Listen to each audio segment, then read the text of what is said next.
আজকে তো মার্কেটে গিয়ে জিনিসের দাম শুনে তো আমার মাটির থেকে পাই সরে গেছে। আমার মাটির থেকে পা সরছে তো সরছে, প্লাস তোমাদেরও মাটির থেকে পা সরে যাবে। চলো তোমাদেরকে আমাদের মতো গরিব ঘরের লোক কিভাবে চলবে, এরকম জিনিসের দাম বাড়ছে। গ্লোসারি আইটেম কেনার পরে চলে গেলাম ডিম কিনতে। ডিমের দোকানে যায় শুনি ডিমেরও দাম বাড়ছে। সবচেয়ে বড় মেন টেনশন হলো বাড়ির গিন্নিদের, কারণ কি সংসারের দায়িত্ব পুরাটাই ওদের থাকে।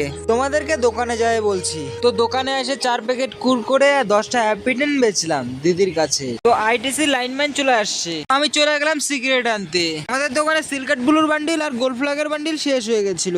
তো আমি কাকার কাছ থেকে সিলকাট ব্লু আর গোল্ড ফ্ল্যাগ বান্ডিল নিয়ে নিলাম। তো আমি কাকার কাছে জিজ্ঞাসা করলাম তোমার সাইকেলে কত টাকার মাল আছে। তো আমাকে কাকা বললো 3 লাখ টাকার মাল আছে আমার সাইকেলে। দোকানে এসে মাথায় হাত দিয়ে ভাবছিলাম যে বাবার হোটেলই ভালো ছিল, কোনো টেনশন ছিল। তোমাদেরকে যে বলছিলাম জিনিসের দাম বাড়ার কথা, যে আজকে মার্কেটে গেছে আটা ময়দাতে একবারেই কেজিতে 5 টাকা বাড়ছে, তেলেতে একবারে কেজি